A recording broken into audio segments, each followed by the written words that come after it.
Good afternoon, everybody. Good afternoon. You guys are the folks that remained awake. That's good. This is the roughest part of the day. You get through this session, it's all downhill sledding, right? Thank you very much for spending some time with us today. My name is Ryan Chambers. I work for Informatica in our public sector space, specifically with the state of California. So it's a privilege to be up in front of so many important people here in the state to talk about a subject that we think is an emerging field in security, and that's data security and privacy, especially when folks have authentication and authorization and are inside your security wall. What then with the data? So today we're going to have a brief presentation to talk about that topic, and to the spirit of the Trending Technology event, talk about some of the emerging cutting-edge technology that's being applied to this problem. And then we'll save hopefully about 10 to 15 minutes at the end for a Q&A with the audience with our panel up here. Speaking of which, with us we have Robert Shields from Informatica. Robert is a leader in our product marketing for our data security solutions. And he's also got an extensive information security background and certifications. He helped introduce and pioneer key security technologies, including encryption, two-factor authentication, computer forensics, e-discovery, and mobile security management. And next to Robert, we have Stephen Polat. He is the ISO at Oshpod, and the rest of his data is private. No, he's very generously offered his time today to provide a voice and perspective from the state agency angle on things and the government angle on things. So without further delay, I'm going to hand over to Robert to talk about our subject today. Well, you forgot in the introduction, I'm from Southern California, so I'm here Oh, I for didn't your forget. water also, okay? A big tanker outside. So let's get going here, because I really do want to get to the questions that have been prepared for Stephen and I. And we've gone over, you know, the outline there. But let's just start with, and I think we can all stipulate on this fact, that we're in an out-of-control situation. It was 2014. I mean, it's clear we're in an out-of-control situation. This is a great graphic. There's a site called Information is Beautiful. They do these bubble charts and all the major breaches. You can slice them, dice them. So it's really good stuff. What I did want to point out is a couple of facts, and I think they're a little surprising to me. And this is from the Global State of Information Security. They went back and they looked, security incidents since 2004, 66% growth rate year over year. And that's probably not going to go away, okay?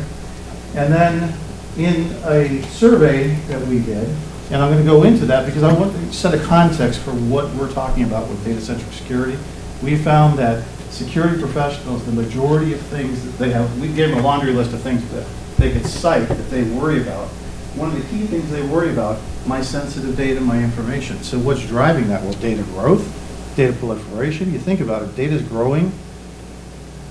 Quotes are, statements are, research is about 2x every 18 months. But, you know, compound that with the fact everyone's opening up web applications, everyone's going to cloud, everyone wants to move stuff to big data to be more creative and get value out of information. So data is going everywhere, it's growing, and we have hackers who are very motivated because data, sensitive data, data about you and I have been a victim of this twice now, okay? They're very motivated to get our personal information because it has been monetized. It's monetized in various ways. Credit cards, healthcare, personal identification to get passports created, things like that. But it's also easy for them. There's little barriers to entry. There's a thing called the dark web. People can get tools to enable them to start hacking. Gangs are doing it. Organized crime is doing it. Nation states are doing it. People with an axe to grind are doing it. So we have a pretty, you know, serious situation out there, and it's not going to get any better. Couple that with enforcement. We've seen this at the national level in the U.S. really growing. The FTC is becoming very active. The Office of Civil Rights is really going after healthcare providers. So I mean that's happening. I read the AG report last year from the state of California, and they're also very interested in security. Okay, obviously.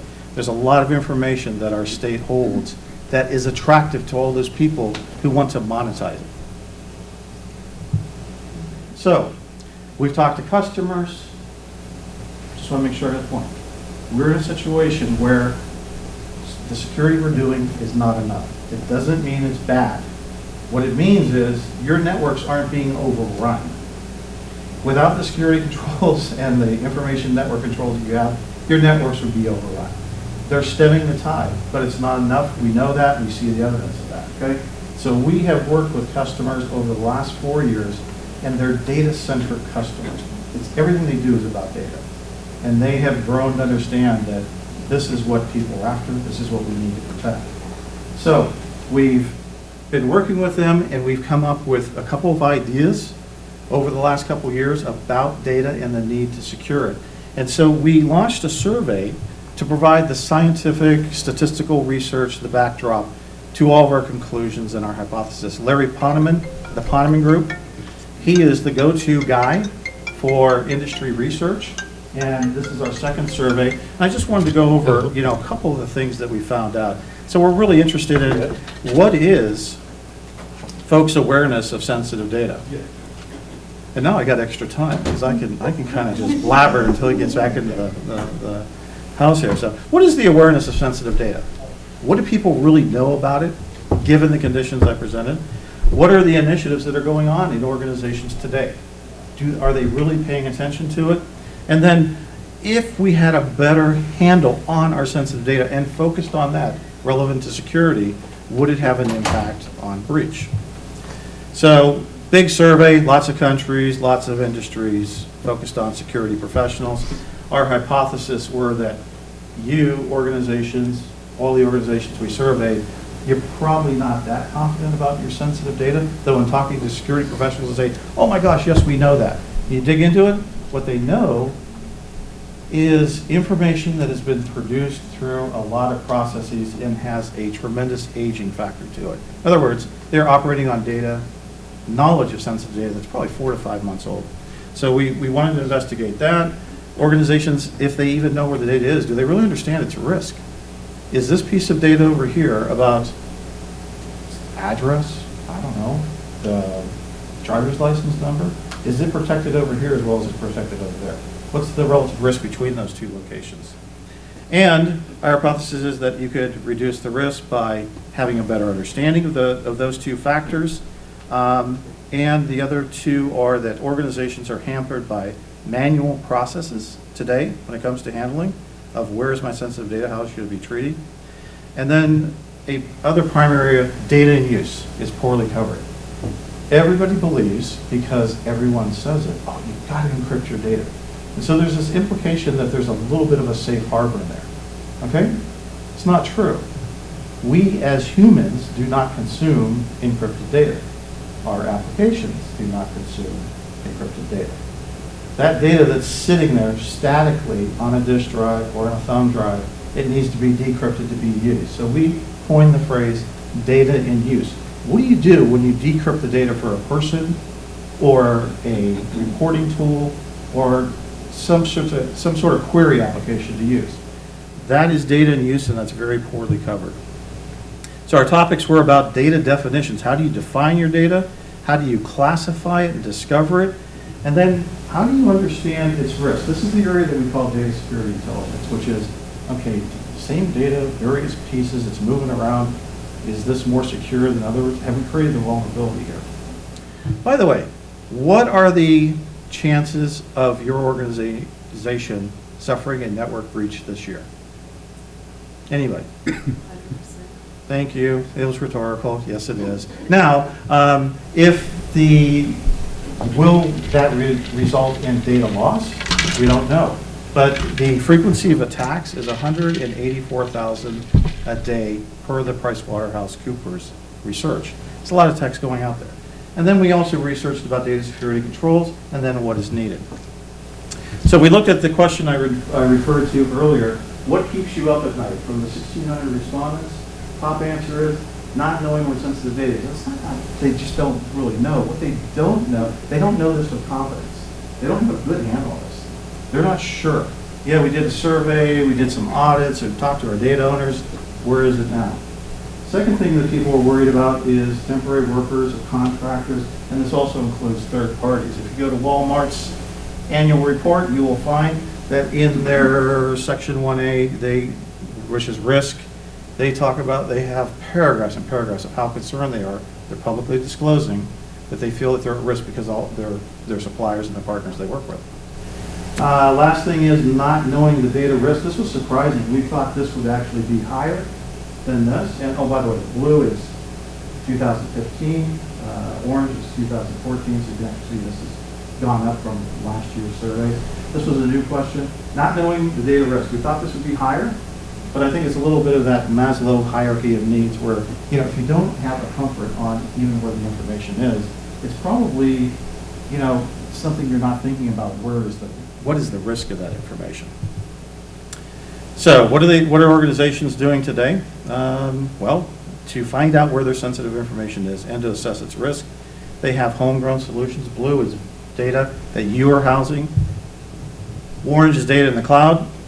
So they have homegrown solutions, vendor-private solutions, open source solutions. It's a hodgepodge of things being put together. I've talked to enough chief privacy officers, chief security officers to know 99% of these people don't feel comfortable in what they're doing in assessing that information.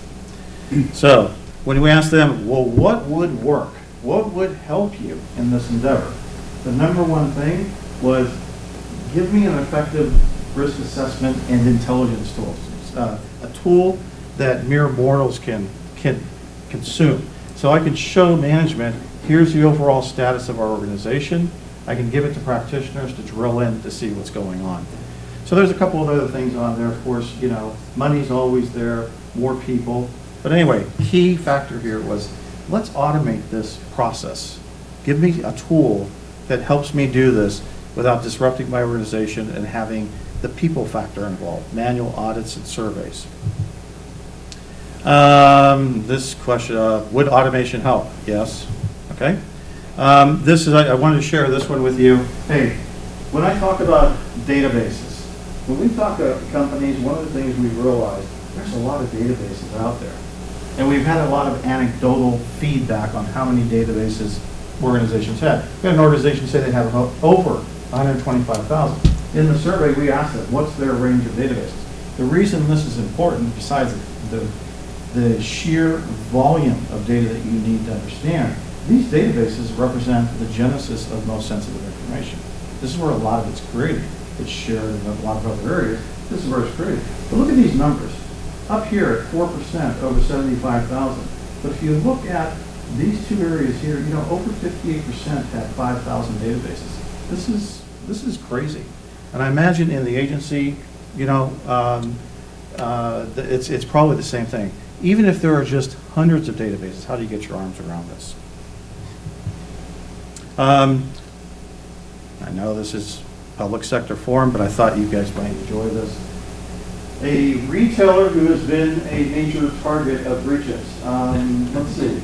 I'm not going to tell you the name. But anyway, this just goes to show the awareness is changing out there. And in their 10K report, they said, wow, 2012, hey, we haven't had everything that we've experienced has been insignificant. 2013, hey, we had a breach and people were talking about it. 2014, recorded significant expenses. Healthcare organization. 2012, may be vulnerable. 2013, are vulnerable. 2014, we can't assure anything. So what are your annual reports looking like? Are you disclosing like this? To these organizations, my advice is, this is not the trend you want to be on. You want to be on the reverse trend. There's a trust issue here. People are sharing data with you. You are the owners of it at that point. You need to ensure that it's safe. So our conclusions from that research, talking to lots of customers, is let's talk about a new data perimeter. We always talk about the network and the host and the applications when it comes to information security. How about the data?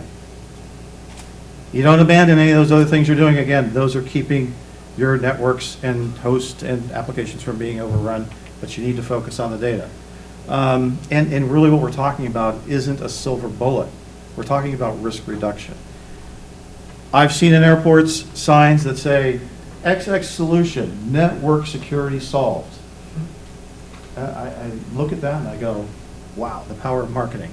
I mean, I don't know what to do with, stuff like that. RSA conference, which is the big security conference in San Francisco, same thing. Many of the vendors are saying, just buy this, you'll be solved. My advice to anybody, there's a lot of foundational things you need to do to improve the situation. One of them is focus on your data, but this is not a silver bullet. It will help improve your risk profile, help improve your breach resiliency, okay?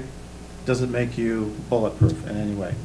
So, we talk about data being the new perimeter. Key to that, though, is if that's going to be a focus area in addition to what you're doing, you need to understand it. What the heck do I have? What's at risk? What's protected? What's not?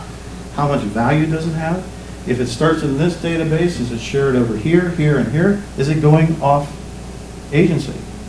Are people putting it to file servers for PDFs and Excel documents? All those things. So last is, this isn't going to change.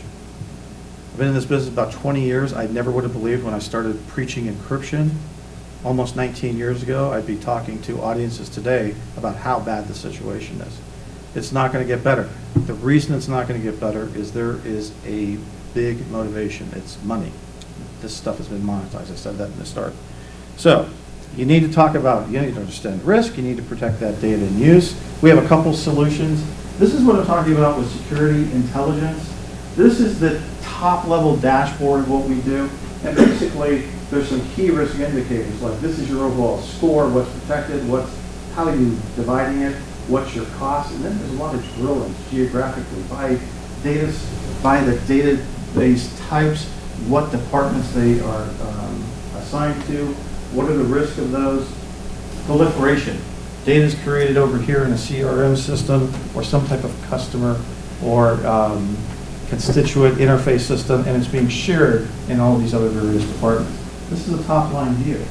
The drill down is available also. This is something new to the market. We're not the only one doing this. IBM has what's called the Critical Data Protection Program. There's another vendor out there that's talking this way too, that has a solution. And at RSA, pinned on many booths, data-centric security. We kind of pioneered this last year, but I'm glad to see it. No one wants to be in a market of one, okay? Not a good place to be. So that's what we do with data security intelligence. This is about understanding the risk of your data and then going, okay, where does the encryption go? Where do the network security controls go? In other words, we've invested millions and millions and millions.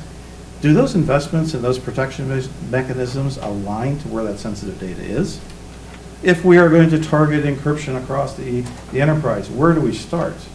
Okay, this is the intelligence you need to make those decisions.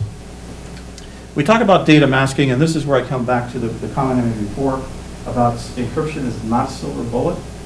You have the context of data in use. It's open, it's unencrypted. An application user is accessing it. You go, wow, well, we've got access controls on our applications. That's not a problem. Well, what if someone's credentials get stolen? And guess what? Part of the challenge that we have in today's market is you got a bunch of bad guys trying to get in. Well, you already have bad guys in your organization. It's just law of averages. People will do bad things, either opportunistically, maliciously, or they'll become a dupe of social engineering attacks. Someone calls them, they give up information they shouldn't give up, passwords. So masking helps protect that, okay? And masking is simply taking the information that you have in a database and basically based on who you are or who I am, I can see the information if I'm in the corporate headquarters in Redwood City. When I'm working out of my home office in the very dry southland of Southern California, I can't see the information, okay? That is masking. Well, this is persistent data masking. What this does, this allows you to take copies of information. Someone in your application development area wants data and they want to be able to go, gee, we need that data to test this new application, capability. You can take that data and you can de-identify it. You can desensitize it. And they won't know any better because one of the key things about masking is this number, while it's changed and randomized, it can be left in its context and format. So it looks real, feels real, but it has no relevance. talking to people about big data. They say, oh, gee, how do we control what we put in big data stores for reporting and analytics? And I go, oh, you want to remove the risk? De-identify the data before you put it in there. Who cares at that point what you reports and what analytics and who has access to it if that information is de-identified, desensitized? We also have this context of dynamic data masking. It's a little different. It's the same thing. You're de-identifying information, but you're not, you keep information in a database and you're controlling people coming in. So if I come in and I come in at the wrong hour, the wrong location, I can't see the information. It's all based on role, location, time. Okay, so these are the situations where the data is actually being used. It also applies to, hey, an agency wants us to share data for joint research. Well, how do you de-identify that before you give it to them? You use masking. Okay, encryption is not the technology for that. I'm not bashing encryption. I'm just saying the context of data in use, people are only starting to get, because encryption has been presented. Oh, you have to encrypt, you have to encrypt. It's not a safe harbor. It only covers one use case of data. So this just kind of is a build out of all the wonderful things that we do. We are focused on databases and cloud in big data, but we look at the databases and where information is created. But you have to understand risk. You have to protect protect information from the users who are accessing it, and you have to de-identify data if you're going to be sharing it with outside agencies, with testing groups within your organization, or for reporting warehouses, analytic warehouses. So that's what we do. And now you are up to ask us some very challenging questions, I believe. Well, first, just want to hand the mic over briefly to Stephen to get kind of your perspective on the subject matter of data security and privacy inside, the firewall, inside the organization, and kind of share some of your experiences with that topic. Okay. So I have a relatively unique name, last name Polat. Not a lot of people like that around. And I have a very interesting social security number. And it is always amazing to me that when I get in an ISO position and I can do a search for data, where I find my social security number and my last name in documents. It's not always in the databases, which are pretty easy to lock down. You can get logs pretty easily. But when you find it in the file servers and you find it in the mail systems, that's when it gets particularly disturbing. So when so putting it in databases actually makes it more secure because it's a controlled environment. File servers have notoriously poor controls on them. When you put them in something like this, and then you use one of these masking technologies, it becomes a much safer case. Let me ask you, just raise hands. How many people have been discharged from a hospital in California? Yeah. So my department probably has a record on it. Okay. We get millions of records each year that have your medical information, your treatment information, age, that sort of thing, and social security number. So you're going to wonder, oh my gosh, what's he doing to protect this? I hope you think that. So our process, which we've done for this, I started at Oshped in 1989. I left for a while for a couple other jobs and came back. What we've got is a practice of doing data masking. We don't have an automated tool, but for this particular data, the first thing we do when we bring it in is we take off that personally identifying information. It is the very first thing that we do, so that and create another data set.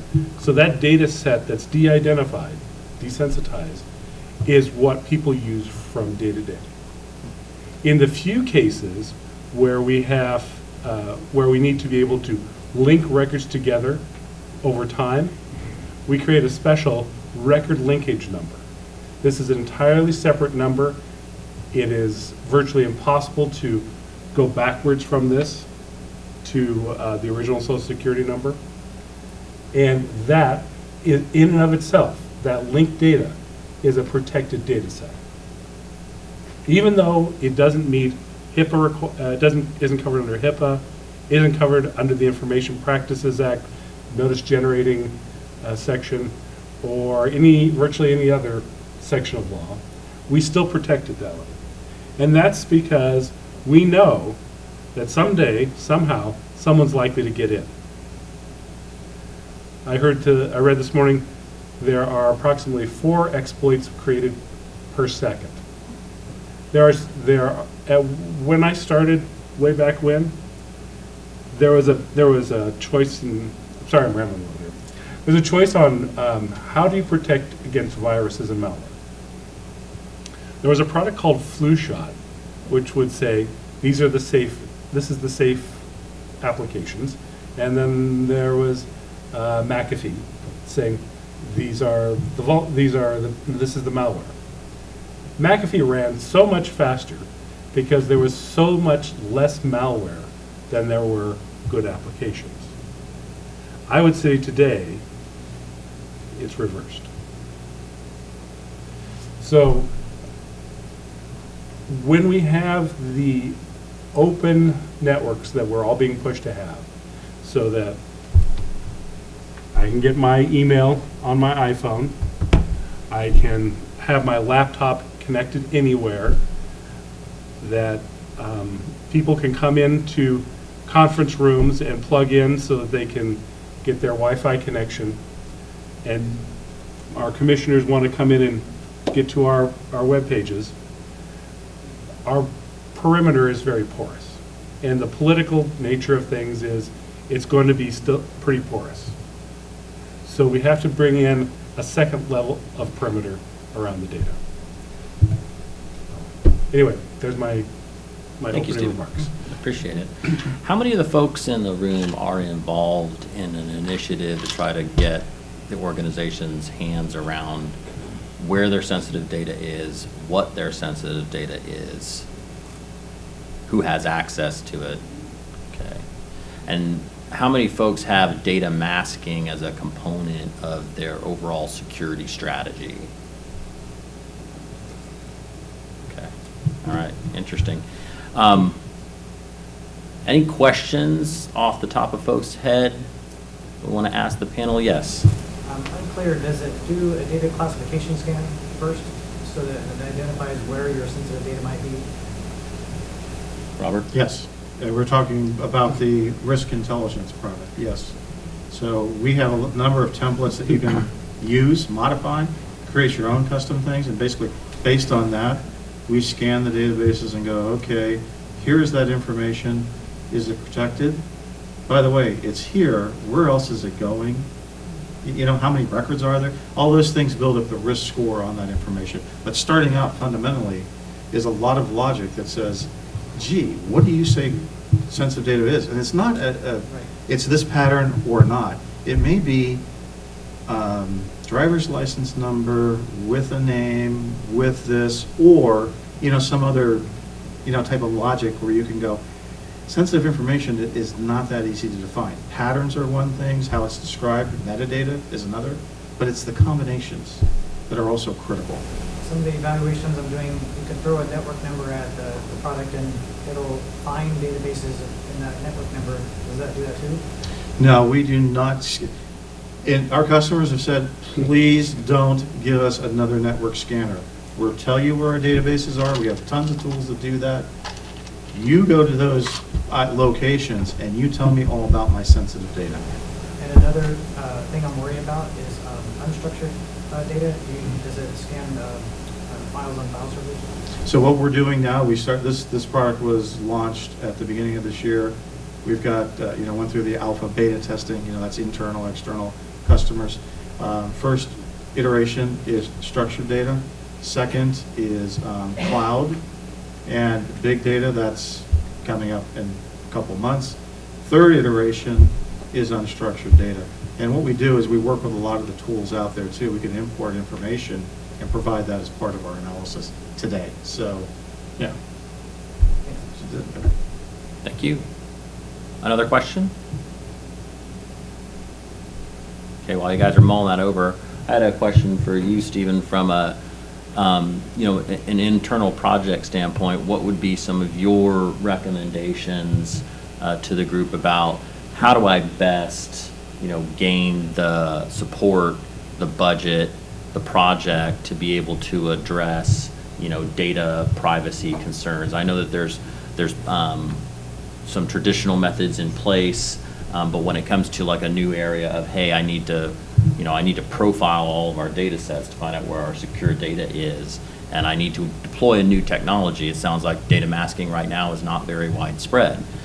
So if the organization finds value that, yeah, we do have a vulnerability here and we do need a technology to mask this, what would be your recommendations on the kind of some of the approaches and strategies to handle that? Well,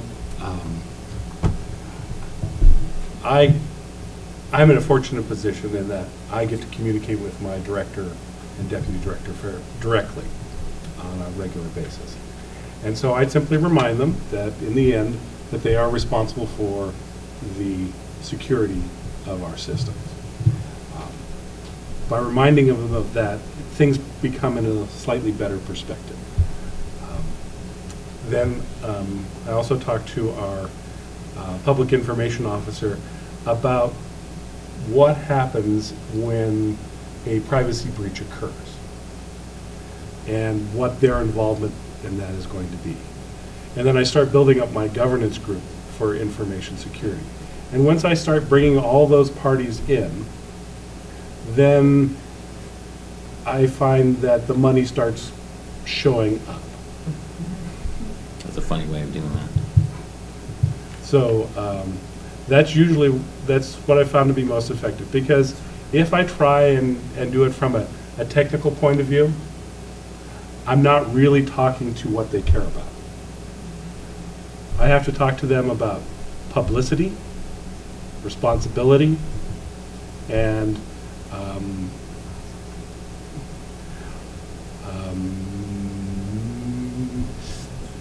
our continuing in our jobs. Gainful employment, I think, were the words you were looking for. Great. Thank you, Stephen. Robert, a lot of organizations face the challenge that security policies have been coded into applications. Whether it's edit checks, field checks, screen checks, whatever, separate user lists, those sorts of things. Do you have any recommendations for an organization that's going to embark on a more of a data-centric approach? How do they get away from policies buried in multiple applications and toward a centralized, truly visible set of policies? Well, there's two issues. There's really the how and the why. So I'd start with the why first. A lot of the companies that I've talked to, customers that I've talked to, there's too much stuff. You have too many points to manage. So that's kind of gets to some of the why of why you don't want to do it necessarily that way. If you can consolidate your controls to where it's not based on the application, it's based on who you are, and again, maybe where you are, what time it is, and what data you're trying to access. That's the differentiation, delineation on whether you get to the data or not. And that's what we're suggesting with these approaches. And again, you don't have to abandon anything. We can add this type of capability, and you can still, you don't have to change your application, you don't have to change your databases, but it's an additional level of control so that you don't have, the impact of the breaches that are going on today. Again, no silver bullets here. This is about taking Target and trying to, Target's a bad example because of what happened there, but taking, Target's just was really messed up. But anyway, taking the situation where there were millions and millions of records stolen because of hijacked credentials and getting that down to hundreds of records stolen because of hijacked credentials, okay? The bottom line is people are going to get in, people are going to give up their goods, they'll give up passwords that compromise my information. Again, that's happened twice in the last 18 months, by the way. And so the idea is to narrow the impact of these breaches with this type of approach, if that makes sense to everybody. So. Yes. I have a question. If, say you lose your keys to the masking, I mean, because really the thing is that if somebody's going to really get at you, taking the keys is a really essential way of taking down the entire thing. How do you recover back from that, or is there a way to recover back from that? Do you have duplicated key sets, or is there any way to recover from that?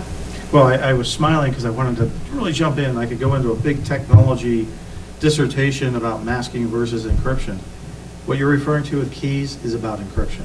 One of the risks of encryptions, you have to have all these keys because you have something that runs math and you have a number that you insert into the math, you encrypt the data, then when you want to decrypt it, you do the same thing. You have that information that goes into the math and then runs on the information you encrypted. That's encryption. Masking is basically taking the data based on rules, okay, and changing it. There is no key. Okay, so that risk is lowered. Again, encryption is necessary for when, quite frankly, the data is sitting there doing nothing, because you don't want to give hackers the ability to go in and just access raw data. And by the way, they're not doing that anyway. What they're trying to do is they're trying to get you to respond to an email that looks official and click on a link. They're trying to get you to answer a phone and give up the goods. So I hope that answered the question. Yeah. So there is a great deal of value in being able to limit who can get to what information in what quantity. So, for example, if we have students that we bring in, and they will sometimes have access to some confidential data. But if I were to have a trigger on the logs that says, if this person accesses more than 100 accounts in a day, I know they're doing something beyond what their job is. And so at that point, you can have that alert and trigger and allow you to act on it. And that saves you money, because we all know about the magic 500 number, right? Right? So that if our privacy breach goes to 500 or more, then we have notification of the Department of the Attorney General's office, which pretty much automatically triggers an alert to every news agency in the state. So just being able to reduce the quantity has value. And Robert, to follow up on that point from the student example, how would the technology, the trending technology, the emerging technology here assist in that scenario where you have, student researchers, retired annuitants, maybe people, contractors who are outside, the direct employ of the state, but have access to sensitive information? How would the technology help there? It's simple. It's basically, hey, they come in, you specify roles that equate to one of those categories, and what they can see is de-identified or desensitized. I mean, you just cut it off. That's the way. If you take that information, maybe you're shipping to them, for some type of research or analytics, you de-identify it on the way out. You ship them data that, again, you'll find, Robert has now become Stephen, and now I live in Lake Tahoe, Lake Tahoe, it sounds good, actually. Lake Tahoe, instead of... He's going after the water again. Yeah, I'm going to get a big hose. I have to watch you after this session. So I mean, that's my response to that, is you just de-identify people coming in, or if you ship them data, de-identify it, or desensitize it on the way out.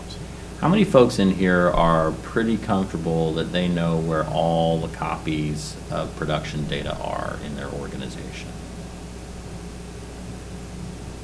Nobody. That's good, in a way, that nobody's comfortable. Any other questions that have come up? I'll ask one more as our time's running out of the panels. I'm sorry? I was going to ask if this requires an agent on each database server? Absolutely not. No. For the masking, again, when you're shipping data out, basically you're masking it, and then that data is transferred. When you're masking people who are coming in to look at data, We just sit in between the application and the database, and we're just watching the traffic, and we go, oh, we see you, Robert. What are you trying to look at? No. You know, based on how my role has been configured. And then for the risk intelligence, no. We go out, we scan the database. We do not install anything on there. That's a bad thing to do, is start deploying agents all over the place. In fact, that's pretty much a deal killer in most cases, isn't it? And that's another level, another vulnerability. I mean, actually, is what it does. So everybody here, I'm sure, has been involved in large projects that involve bringing in systems integrators and consultants who then have to be given to access to certain amounts of data as a portion of the statement of work for that contract. Stephen, I wanted to ask you kind of your thoughts and perhaps approaches on, are there ways that things can be built into those RFPs such as to get ahead of the game? We know that there's, pretty boilerplate text in a lot of those, but is there another further step that can be taken, a more of a concrete step that can be taken that can start protection of the agency right out of the gate? Well, it's a little difficult with the contracting situation. But what I do is, yes, we have our boilerplate. We call it Exhibit E, which is our privacy and security requirements. But what I really do is I emphasize with our procurement people and our project people is that we cannot contract out for services that provide less security than we would be required to provide ourselves. Many times, well, I've seen many cases where the security requirements in what we contract out are much weaker than we would be required to do if we did it internally, which allows those that we contract out to make a nice profit by providing us less security. So by explaining that to people, saying, look, we need these pieces in here because we don't get to change them afterwards, that's where I get the buy-in on saying, no, we have to make it more secure that way. But I would like to add one more thing about the data masking. How many have done penetration testing sort of stuff? You're aware of fuzzing, right? Sure. So when you're doing development, why aren't you using fuzzed data? Why are you testing with data that is already going to be cleaned up and not going to trigger any of your quality assurance tests? Why not do the penetration test before somebody else does?